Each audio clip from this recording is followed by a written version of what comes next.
It was 2:31 AM, exactly. I remember that from glancing at the clock on my nightstand just before I grabbed the revolver from beneath my mattress. My girlfriend, Ashlyn, was startled by some noises she'd been hearing from the kitchen, so she woke me up to check it out. "Colin, there's something in the kitchen," I remember her whispering to me, like whatever it was would hear us. I let out a sigh and, not sure what to expect, I crept downstairs, my weapon ready. As I rounded the corner at the bottom of the stairs and glanced into the kitchen, I noticed nothing out of place. Ash must have just heard the house settling. But I couldn't go back upstairs without being able to say that I had thoroughly checked it out.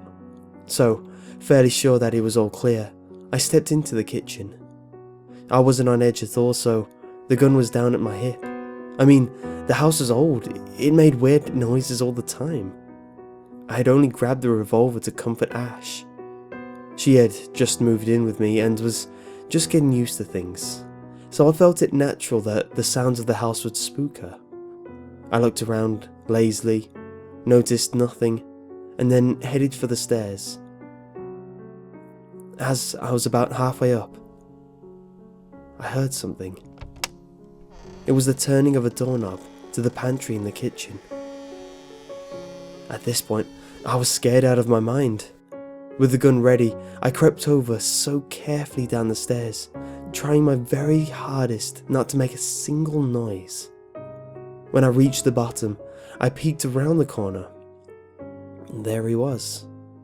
A man, about as tall as me, with a huge black bag, rummaging through the cabinets. I was struck.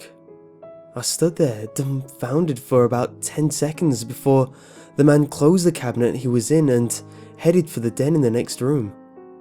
I wasn't about to let him steal from me, yet at the same time, I was scared out of my mind. It's hard to recall the next few events properly, but I'll try my best to remember. I slowly followed the man across the kitchen, walking ever so lightly. He then crouched down to go through a drawer in a large cabinet full of expensive metals and decorative plates. When he turned his head out of nowhere and stared straight at me, all the while my gun pointed straight at his face. "Hey man, don't shoot." His voice was deep yet frightened. "If you let me go, I'll never set my eyes in this place again, I swear it." I had no idea what to think or say, so I stood there for about 5 seconds before replying with, "Just get out of the house before I blow your brains out." I said it quietly so I wouldn't disturb Ashlyn, but I felt like she knew something was going on by how long I'd been down here. I'd probably just tell her I'd prepared a quick snack, I remember thinking. Yeah, that's how it went. I'm recalling this now, because that was when she walked in. I had no idea what the hell she was doing, but she said nothing. She just fumbled in and grew a grim and petrified expression as soon as she saw what was going on. "Alright, get on now. You better hurry before I call the police, asshole," I remember saying. Alright, just let me pass." He stood upright, set the bag on the floor and slowly began walking past me to the door. After that moment, I remember nothing but waking up on the ground. This is where things get messed up. I still don't know if this was just a nightmare or if this was all for real, but what I do know is that I remember it vividly. I woke up naked on the ground. Black grass, black dirt. Everything was black. It was also deep into the night, so the mixture of all the black just made it very difficult to get a good look at things. When looking up, I remember a black sky with no stars at all. I was in a state of panic. I got up and looked around frantically. "Ash? Ash!" But it was no use. I couldn't be heard. I shed a tear and then noticed a path of black gravel. I followed it with my eyes and noticed a flickering flame in the distance. I immediately got on the trail and ran. It must have taken 10 minutes, but after an intense while of running and walking, I reached a massive black staircase leading down with 2 torches on either side of the entrance. It looked absolutely terrifying. I peered down and saw nothing. It was a massive black abyss, but I knew I needed to go down, for there was nowhere else to go. With much effort, I took my first steps down the black stone staircase. Everything here took forever, because I swear it must have taken 5 hours for me to reach the bottom.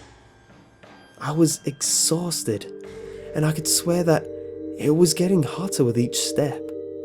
When I finally reached the bottom, I noticed a figure, naked of course, standing with a large spear. Before I even approached him, he spoke. "You're needed all the way down the hall. Keep going straight until you get there." That was when I noticed what had just spoken to me. It was shaped like a man, muscular and tall, but his skin was all pitch black. I'd never seen a human with such black skin, but the most terrifying part of the man was his face. No nose, but his entire face was taken up by one long, vertical mouth with razor-sharp black teeth. No eyes, no nose, not even any ears, just mouth. It was the most terrifying thing I'd ever seen. I cowered as I quickly bolted past him and began walking as fast as I could down the hall, but I was in no house. I looked up. No ceiling, but no sky, just black abyss. I looked around and saw black stairs leading off the main hallway on both sides, which was about 10 feet wide, and I have no idea how long. Torches sat on the top of each set of the railing for the stairs, which was the only thing keeping the place lit. Different staircases were all up and down that hall. As I kept walking, my mind was numb with fear. I had no idea where I was or why the hell I wasn't at my house. It must be a lucid dream. Yeah, just dreaming, I remember telling myself over and over. After a while, I noticed that there was a man further up the hall. I could faintly hear him crying. And if I recall properly, it wasn't just an average shedding of tears. The man was bawling his eyes out, but he kept limping forward. Yes, he was limping, though he was so far ahead I noticed he dragged one leg behind him like it was broken. After a bit more walking, I saw the man begin to go up a small flight of stairs that had appeared just ahead of him. I figured that was where the creature by the entrance told me to go. Wanting to know what was going on, I sped up my pace, and by the time he had hobbled to the top, I was close enough to see and hear what was going on at the top. There were 2 more of those spear-wielding creatures standing on either side of a tree. But it wasn't just an average tree. It had pitch-black bark and long, jagged branches. The tree was covered in something, but I couldn't tell what just yet. By the time I got to the bottom of the stairs, I could hear intense crying, and probably the most menacing and shrill voice I'd ever heard. It brought an intense chill to my spine, which was how I came to the realization that this was probably no dream. This was very likely happening to me. I couldn't handle this. I was confused and totally unsure of where the hell I was, and I remember breaking down right there. Over my sobs, I remember hearing the man begin to scream, and it was the most blood-curdling scream I'd ever heard. At this point, I began to climb the stairs quickly. I wanted to see the fate of the man so I could prepare myself for my own. When I reached the top of the stairs, what I saw scared me more than anything so far. I remember it very clearly. The man was standing in front of a giant tree, and between 2 spear-wielding creatures, which was standing next to large torches. But now I could see what was covering the tree. Human bodies. At the massive trunk of the tree there was a large, naked and fat man who sat just above where the roots collected themselves. But he wasn't sitting on the tree. The tree trunk went up the ass of the massive man and continued out the mouth. The man had no jaw, and the front of his neck and chest were ripped open for the trunk to emerge from his body. The very sight made me cringe and vomit multiple times, and during this I paid no attention to the man, for the tree had taken my full attention. When I'd collected myself enough to look back up, I noticed that the man was very much still alive. I recall him slowly, shakily raising his arm to wipe the tears from his face, which continued to pour from his dull, grey eyes.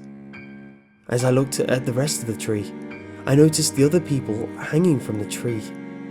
Every person had a branch of the tree go into his or her body somewhere and going out somewhere else. This seemed like something that would kill a person, but she was still very much alive. I could tell by her quivering. Like the man at the trunk, her eyes had lost all colour as well.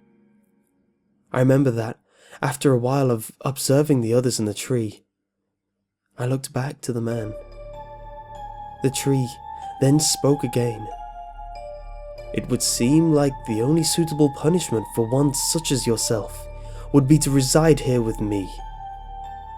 Which was followed by a blood-curdling and shrill laugh. Shortly after this, I remember a branch flying out from the back of the tree. The branch flew straight at the man and stabbed itself through his neck and appearing out the other side. It then twisted itself around his neck like a collar before picking up the man off the ground and retracting its way back to where it had sprouted. "Step forward," hissed the tree. I had no idea where it was speaking from until I looked straight up and saw a figure or toe dangling from the branch right in front of where I stood, and about 10 feet from the ground. There was a man and a woman, both white and naked, but their foreheads met together to form one, and on it was a mouth like the ones in the creatures, but this one was horizontal. They were hanging by branches wrapped around their necks like nooses. I remember this all so clearly.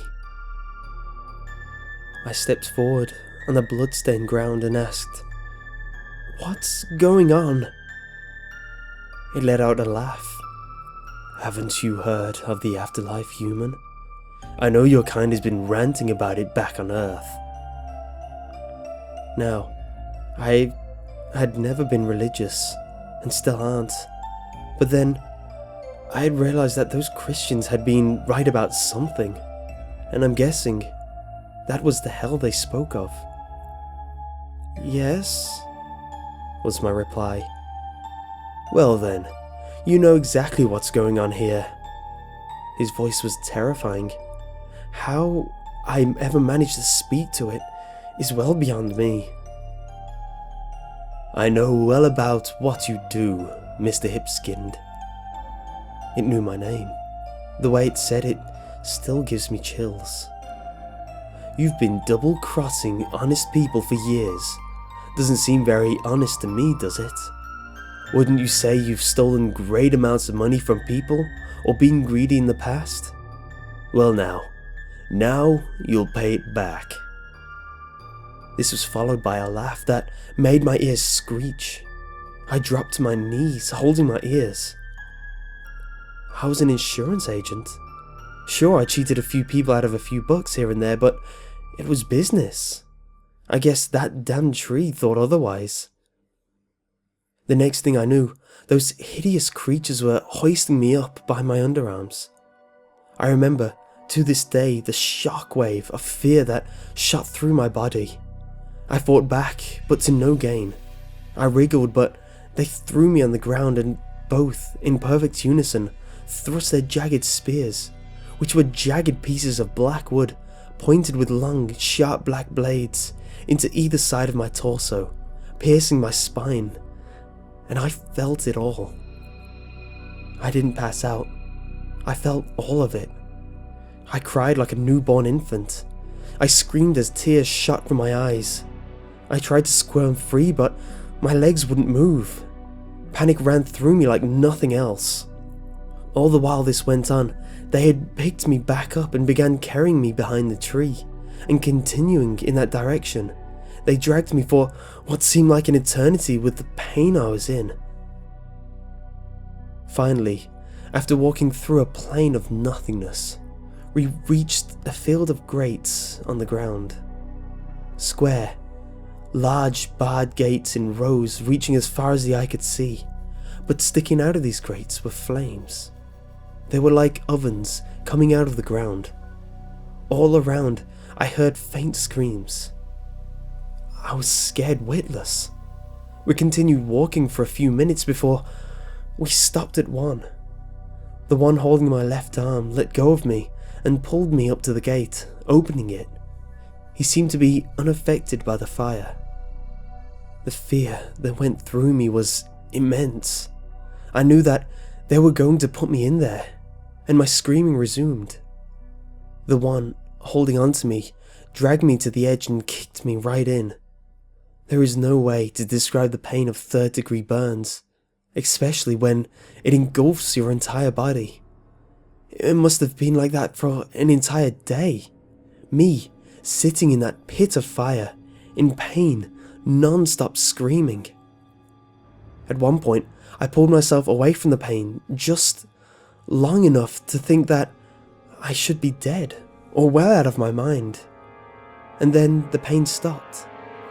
Though still engulfed in flames, I felt nothing. I stopped screaming. I backed myself into the corner of the small pit. I looked down at my hands and the rest of my naked body. My skin resembled that of the creatures. It was pitch black, but I could clearly see where the creatures had pierced my sides. Blood had probably protruded at one point, but the fire got rid of that, I guess. I knew at that moment that in this, whatever you call it, I was immortal. Then the flames stopped appearing, and I got a look at the chamber I was being held in. Black stone, plain and simple. It seemed like only a few seconds had gone by before a red mist appeared at the floor of the pit. I thought nothing of it. That is, until it began to take the shape of a man. I stared straight at it until it manifested the shape of what looked like your typical depiction of Satan. Tall, with horns and blood-red skin. My eyes were heavy, so I closed them shut tight to avoid looking at the foul creature. Then, almost instinctively, I curled up in my little corner. It spoke no words, as it unfolded my body and attached my wrist to chains that I suppose stuck out of the wall. I had no idea they were even there. I had never looked. After it was done, I squinted to see what was going on. It just faded away, just as easily as it appeared. Then, the moment it was fully gone, the flames came back, and the pain continued. How I'm not mad, I have no idea. For how long this went on, I haven't an idea either. All I can say is that it felt like days, weeks even. It seemed like an eternity. I felt no hunger, I felt no thirst, only pain. And it was indescribable. At one point, somewhere in there, I thought away from the pain, about Ashlyn, about the girl I'd left back at home. I thought very hard, as to distract myself from the pain. I remember seeing the ceiling of my den, and the top of the entryway up to the kitchen, where I'd been standing, only I was sprawled on the floor, staring up. I couldn't move. I could only stare, and I couldn't even move my eyes. Then, I faded back to the cell of fire. Days passed. I kept thinking and seeing the same thing, and I could only hold the thought for about 5 seconds. But one of those times, I concentrated hard, and what I saw was at a different angle than before. I recognized 2 figures, Ashlyn and the burglar. Only the burglar had my revolver, and he held my dear Ash by the throat against the wall of the kitchen with a gun to her temple.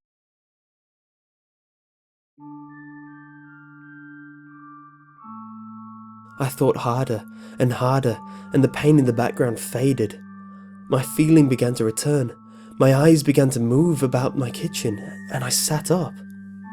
I looked over, and immediately shot up from the ground, and awkwardly tumbled onto the burglar, for I hadn't walked or moved at all in weeks. My hands grabbed at the gun, and he fired a shot, but not before I knocked it up, pointing over Ashlyn's head. The bullet flew and nailed the refrigerator. He turned his head and looked right at me, then bashed my nose with his elbow, causing blood to spray all over my chin and mouth. I was knocked back and fell over to the ground, for I was still very wobbly and not used to walking. The man turned to me and pointed my gun straight down at my face, and then cocked it. But just as he did so, Ashlyn grabbed the gun and tried to pull it from his grasp. They both tugged at it for a bit before I realized that I had my legs back. I looked down at the man's legs and flung mine at his, knocking him on his ass and sending the gun dropping right next to my head. I think we all know what I did, but for the sake of sick entertainment, I'll describe because it was extremely graphic and haunting. I picked up the gun quickly, aimed it right at his forehead, and, as he was sitting up and reaching out to grab it from me, blasted him right between the eyes. I saw it like it was in slow motion. The bullet pierced the skull with a sharp and quick crack and formed what resembled a sinkhole in the man's forehead. It then pulled the eyes, the top of the nose, and the beginning of his hairline down too, before it flew out of the back of his head and at the cabinet behind my sink, taking his upper face and brain with it. It was a bloody, gory mess. That was 2 months ago. Ash later told me that the man had grabbed the barrel of the gun and forced it into my face, knocking me unconscious. I told her about my experience and how it seemed like weeks, when in reality, it was only seconds. I feel like I know what happened at this point. I died for a brief moment, and in the afterlife, a moment can last a month. But I jolted back to life with my efforts while dead. I can never be sure though. I quit my job and have been in therapy since it happened. I still can't even walk right because I'm so used to being paralysed and chained to a wall. I've put this on here to get my story out because Ash told me it's quite interesting and people might like to listen to it. But it kills me knowing that I'd gone to hell and almost let my Ashlyn come with me.